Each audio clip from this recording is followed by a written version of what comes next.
Astrology एक divine दैवी विद्या है। वर्ग कुंडली या डिविजनल चार्ट्स के सब्जेक्ट को और आगे बढ़ाते हुए आज जो टॉपिक है वो है दृष्काण वर्ग कुंडली। दृष्काण या उसी को डिविजनल चार्ट नंबर 3 या D3 कहते हैं। तो इसके बारे में आज बताएंगे। लास्ट लेक्चर में आपको हमने होरा के बारे में बताया, जो डिविजनल चार्ट नंबर 2 होता है या D2 उसको कहते हैं। आज जो टॉपिक है वो दृष्काण वर्ग कुंडली या D3 डिविजनल चार्ट नंबर 3, इसके बारे में डिस्कशन करते हैं। तो पराशर ऋषि जी ने जो एक राशि की वैल्यू 30 डिग्री है, तो उसको आपको बताया था कि डिफरेंट नंबर से डिवाइड करके वो ये सब वर्ग कुंडली बनाई है। तो उन्होंने दृष्काण वर्ग कुंडली के लिए क्या किया कि 30 डिग्री जो एक राशि की वैल्यू है उसको 3 से डिवाइड किया। उसको 3 से जब डिवाइड किया तो वो 10 डिग्री के 3 वर्ग बने। 30 को जब 3 से डिवाइड करेंगे तो 10-10 के 3 वर्ग बने और उसी को उन्होंने दृष्काण कहा। इस तरह से एक राशि में 3 दृष्काण बने, राइट। एक राशि में 3 दृष्काण बनेंगे 10-10 डिग्री के। तो 0 से 10 डिग्री का जो दृष्काण होगा वो पहला दृष्काण कहलाएगा। 10 से 20 डिग्री का जो होगा वो सेकंड दृष्काण, और 20 से 30 डिग्री का जो दृष्काण होगा तो वो थर्ड दृष्काण या तीसरा दृष्काण कहलाएगा, राइट। अब ये जो 3 दृष्काण बने एक राशि में, तो वो जन्म कुंडली में जो राशि है उस राशि से, और ये जो 3 दृष्काण बन रहे हैं तो इनको मिलाकर फिर जो कुंडली बनेगी वो दृष्काण कुंडली कहलाएगी, यानी डिविजनल चार्ट नंबर 3 बनेगी या D3 बनेगी, राइट। तो जन्म कुंडली की जो राशि है और ये जो उस राशि से 3 दृष्काण जो बन रहे हैं 1, 2, 3 नंबर, तो उसमें उनके भोगांश के हिसाब से या जो ग्रहों का या लग्नों का भोगांश होगा उसके हिसाब से फिर वो दृष्काण कुंडली बनाई जाएगी और उसको डिविजनल चार्ट नंबर 3 या D3 या दृष्काण कुंडली कहते हैं, राइट। अब इसके लिए नियम क्या कैसे बनती है ये दृष्काण कुंडली, इसको बताते हैं कि जिस राशि का दृष्काण निकालना है, मान लीजिए कि जन्म कुंडली में कोई लग्न है, लग्न का कोई भोगांश होगा, या जो ग्रह बैठे हैं जन्म कुंडली में वो 9 ग्रह उनके भोगांश हैं, तो वो उन भोगांश के लिए नियम ये है कि जन्म कुंडली में जो राशि है, चाहे लग्न राशि हो चाहे ग्रहों की राशि हो, तो उस राशि का अगर वो अगर डिविजनल चार्ट 1 में 0 से 10 डिग्री का है वो भोगांश, राइट, यानी 0 से 10 डिग्री के बीच में अगर वो भोगांश है, तो फिर वो जब दृष्काण कुंडली बनाएंगे तो राशि वही रहेगी, राइट। जन्म कुंडली में जो राशि है तो उस राशि को डिवाइड किया इन्होंने 3 से, तो उसमें 3 पार्ट बनेंगे, 0 से 10, 10 से 20 या 20 से 30। तो वो जो राशि जन्म कुंडली की है अगर वो 0 से 10 डिग्री के बीच की है तो यहाँ D3 यानी जब ये दृष्काण कुंडली बनेगी तो इसमें वही सेम राशि आएगी। लेकिन अगर वो जन्म कुंडली में वो राशि 10 से 20 डिग्री की है, 10 से 20 डिग्री की अगर राशि है, तो फिर वो उस राशि से 5वां नंबर आएगा, यहाँ पे 5वां नंबर आएगा। और अगर वो 20 से 30 डिग्री की राशि है तो फिर यहाँ दृष्काण कुंडली बनाते समय उस राशि से जो 9वीं राशि आएगी तो वो यहाँ पर दृष्काण कुंडली में वो राशि बनेगी। इस बात को और ज़्यादा क्लियर करना ज़रूरी है, क्योंकि ऐसे नहीं समझ में आ रहा है कि जन्म कुंडली में अगर 0 से 10 के बीच की राशि हो तो वो वही रहेगी, 10 से 20 की है तो वहाँ से 5वीं राशि, और 20 से 30 के बीच में है तो 9वीं राशि बनेगी। तो इसका मतलब ये हुआ, एक एग्जाम्पल लेते हैं। मान लीजिए कि D1 यानी जो जन्म कुंडली है, तो D1 या डिविजनल चार्ट 1 या जन्म कुंडली में लग्न जो है वहाँ का जो भोगांश है लग्न का, एसेंडेंट का, तो वो है 10 राशि। इसको ऐसे लिखते हैं 10 राशि 6 डिग्री 40 मिनट,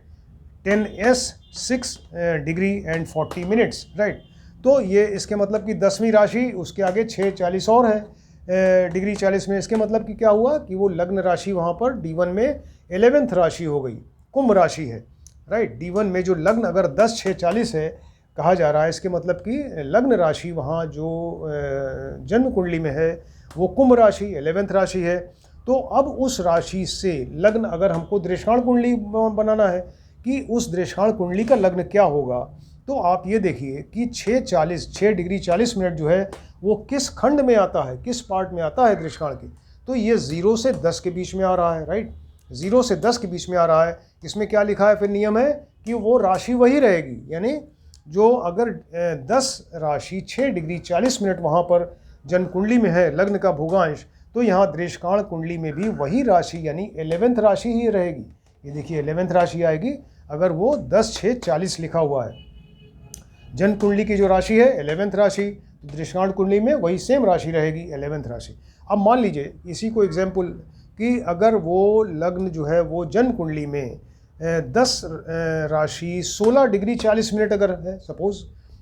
10 राशि 16 डिग्री 40 मिनट है, तो ये 16:40 जो आया ये देखिए सेकंड में आ रहा है, जो सेकंड पार्ट दृष्काण का है, यानी 10 डिग्री से 20 डिग्री के बीच में आ रहा है। इसके लिए नियम क्या है कि उस राशि से 5वां नंबर, तो यहाँ पर क्या राशि है 11th राशि, कुंभ राशि। अब कुंभ राशि से आगे गिनिए तो 11th राशि 11, 12, 1, 2, 3 यानी थर्ड राशि आएगी। तो यहाँ दृष्काण कुंडली में जो लग्न राशि होगी वो थर्ड नंबर यानी मिथुन राशि आ जाएगी, तो इसका स्वामी फिर बुध हो जाएगा, राइट। अब मान लीजिए कि ये जन्म कुंडली में 10/26/40 है भोगांश। अगर 10/26/40 है, ये आपको समझाने के लिए बता रहे हैं इस तरह से, अगर 10 राशि 26 डिग्री 40 मिनट है, तो ये 26/40 जो है ये दृष्काण कुंडली के थर्ड पार्ट में आया, यानी 20 से 30 के बीच में आया, राइट। तो इसके लिए नियम क्या बताया कि जो राशि है जन्म कुंडली में वहाँ से 9 नंबर आगे गिनिए। तो कुंभ राशि वहाँ पर देखिए 10/26/40 का मतलब कुंभ राशि, तो कुंभ से आगे यानी 11 से आगे 9 गिने, तो 11, 12, 1, 2, 3, 4, 5, 6, 7 नंबर आता है। यानी अब दृष्काण कुंडली बनाते समय यहाँ पर जो लग्न राशि आप रखेंगे वो 7th नंबर रखेंगे, राइट। तो वो अगर 10/26/40 है तो वो थर्ड पार्ट में आ रहा है और वो वहाँ से उस राशि से 9th नंबर यानी 7th राशि ये लग्न राशि बन जाएगी। इस तरह से ये लग्न का भोगांश देखिए और दृष्काण कुंडली का लग्न बन जाएगा। और इसके अलावा जो बाकी ग्रह हैं जन्म कुंडली में उनका भी जो भोगांश दिया होगा उनके भोगांश को भी उसी तरह से कि वो किस पार्ट में आ रहा है, पहले पार्ट में, सेकंड पार्ट में, थर्ड पार्ट ऑफ दृष्काण किस में आ रहा है, उसके हिसाब से वो ग्रह यहाँ बैठाल दिए जाएंगे किस राशि में आ रहे हैं, राइट। तो ये D3 या कुंडली या दृष्काण वर्ग कुंडली जो है इसी तरह से बनाई जाती है। अब ये तो बनी दृष्काण कुंडली बनी, लेकिन इसका क्या यूज़ है, क्यों बनाया इस तरह से दृष्काण वर्ग कुंडली। तो इसका यूज़ जो है वो एक तो आपको बताया था कि वो जो जन्म कुंडली का थर्ड हाउस है, राइट, जन्म कुंडली का जो थर्ड हाउस है तो वो होता है साहस पराक्रम व्यक्ति का, उसके छोटे भाई बहन, ये इन सब चीज़ों भाई बहन के बारे में फुल डिटेल्स, उनका स्टेटस क्या है, आपके उनके साथ संबंध क्या है, आप उनको कितना सपोर्ट करेंगे या वो आपको कितना सपोर्ट करेंगे, आपस में आपके रिलेशंस कैसे हैं, कितने भाई बहन होंगे, तमाम चीज़ें जो हैं वो भाई बहन की वो थर्ड हाउस से देखते हैं जन्म कुंडली में। तो वही जो थर्ड हाउस की चीज़ें हैं वो यहाँ दृष्काण कुंडली से देखी जाती हैं, राइट। एक तो ये यूज़ हुआ। अब पराशर ऋषि ने उसको और डिटेल बताया कि अगर मान लीजिए कि दृष्काण लग्नेश, दृष्काण जो यानी लग्न का स्वामी जो भी होगा, तो दृष्काण जो लग्न का लॉर्ड होगा दृष्काण कुंडली में, तो वो अगर मेल प्लेनेट है, पुरुष ग्रह है, पुरुष ग्रह मतलब सूर्य मंगल बृहस्पति, अगर ये मेल प्लेनेट हैं तो जिस व्यक्ति की दृष्काण कुंडली है तो उसके पहले भाई होगा, उसका पहला जो है वो भाई होगा अगर वो दृष्काण लग्नेश यहाँ पर मेल प्लेनेट है तो, राइट। अगर फीमेल प्लेनेट है, मान लीजिए अगर कोई ये जो लग्नेश है दृष्काण का, अगर वो कोई फीमेल प्लेनेट का मतलब चंद्रमा है, शुक्र है, ये सब अगर है तो फिर वो उसकी जो है बहन होगी, पहली जो उसकी भाई बहन में पहली बहन होगी, राइट। ये पराशर जी ने इस तरह से बताया। अगर ये भी बताया कि अगर मान लीजिए दृष्काण लग्नेश है, जो लग्न का लॉर्ड है लग्नेश, दृष्काण लग्नेश, अगर वो मेल ग्रह के साथ बैठा हुआ है तब भी उस व्यक्ति का पहला भाई होगा, बाद में बहन होगी। और अगर वो फीमेल प्लेनेट के साथ बैठे हुए हैं चंद्र शुक्र के साथ में, तो पहले बहन होगी बाद में भाई होगा। ये चीज़ें बताई, राइट। अब ये बताया कि जन्म कुंडली का जो लग्नेश है यानी D1 जन्म कुंडली डिविजनल चार्ट 1 का जो लग्नेश है और D3 का लग्नेश यानी दृष्काण कुंडली का लग्नेश, वो अगर शुभ ग्रहों से अगर युत या दृष्ट हो, साथ बैठे हों या उस पर दृष्टि डाल रहे हों, तो वो जातक जिसकी कुंडली है और उसके भाई बहन सब बड़े हेल्दी होंगे, सुखी होंगे और दीर्घायु होंगे, उनको बड़ा मान सम्मान और आपस में रिलेशंस अच्छे होंगे। तो अगर वो D1 और D3 दोनों के लॉर्ड्स अगर शुभ ग्रहों के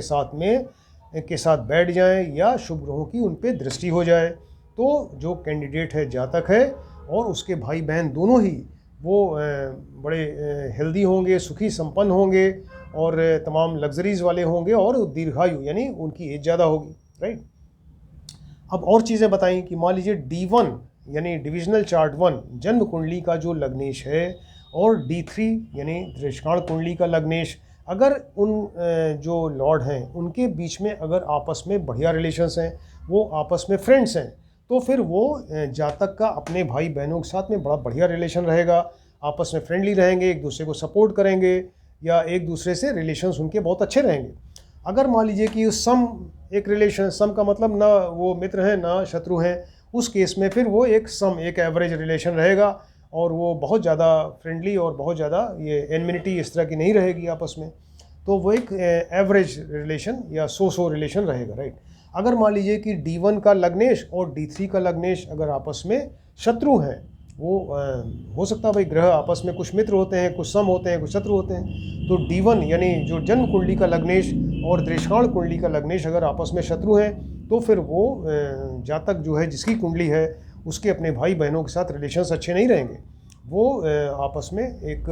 एनमिनिटी वाला रिलेशन रहेगा, शत्रु वाला रिलेशन रहेगा, राइट। एक दूसरे को सपोर्ट बिल्कुल नहीं करेंगे। अगर मान लीजिए कि D1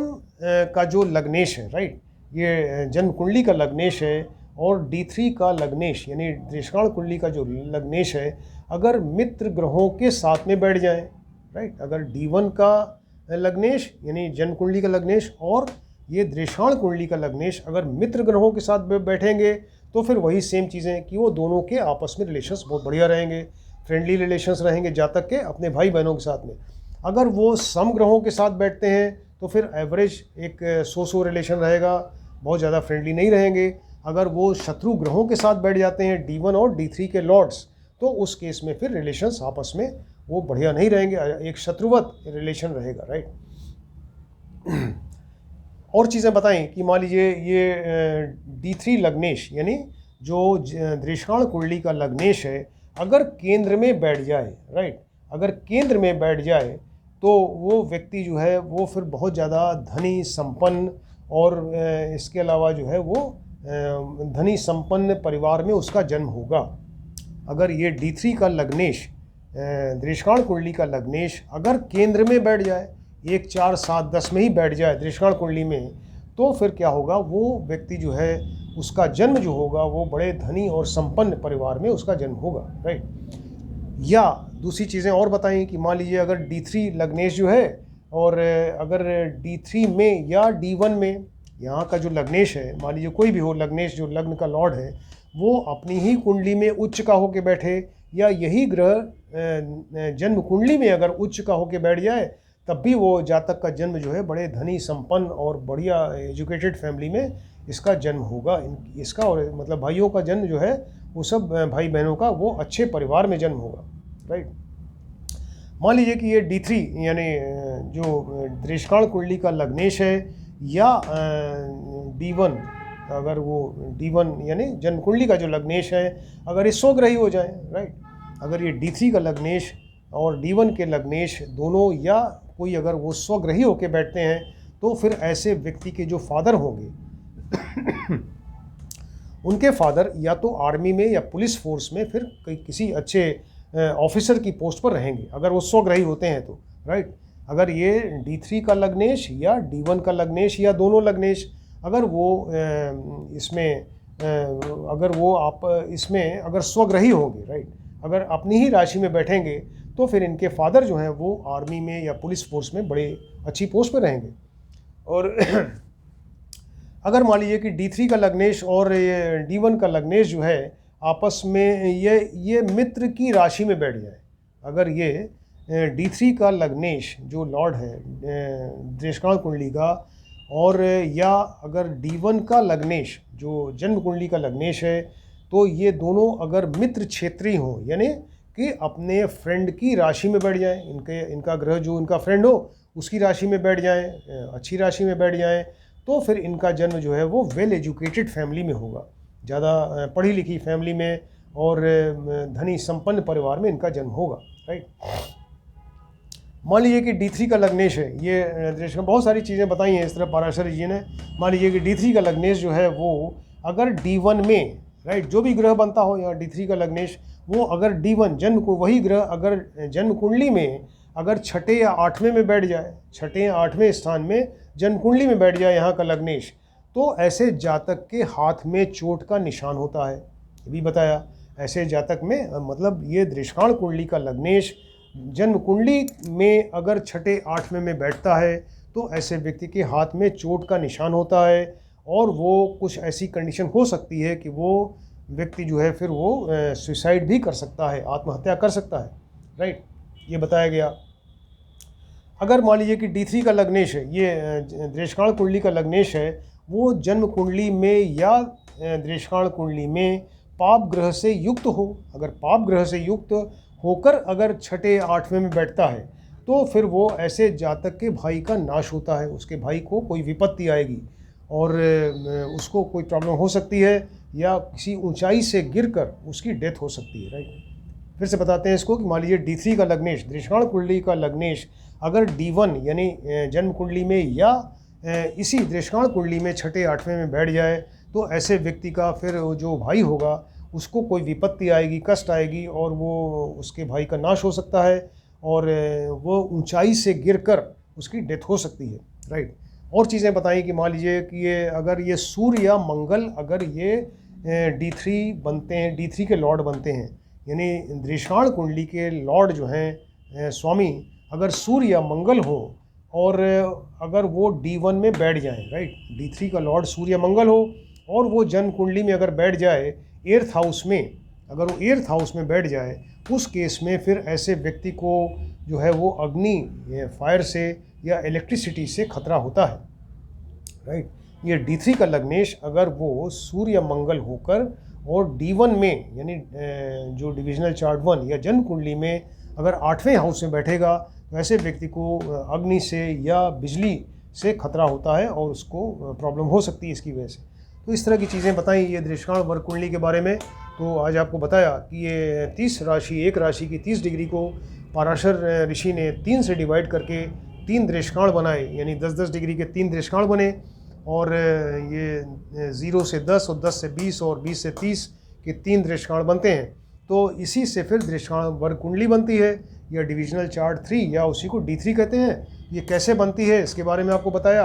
और उसके फिर दृष्काण कुंडली के क्या फल हैं, वो क्या देखते हैं चीज़ों को दृष्काण कुंडली में, इसके बारे में आपको डिटेल्स बताया। इसको आप ध्यान से देखें और स्टडी करिए, और इंटरेस्टिंग सब्जेक्ट है ये, बढ़िया है। तो आप अपने और भाई बहन के बारे में आप पूरा डिटेल से जान सकते हैं। तो आपको जब भी जन्म कुंडली में भाई बहन के बारे में अगर या साहस पराक्रम के बारे में अगर वो प्रेडिक्शन करना है, D1 देख के आप बता रहे हैं यानी जन्म कुंडली, तो हमेशा इसको दृष्काण कुंडली भी कंसल्ट करनी चाहिए, और दोनों को मिलाकर तब जो फाइनल रिजल्ट होगा उसको बताइए कैंडिडेट को, तो वो ज़्यादा सही उसका रिजल्ट होगा। Thank you.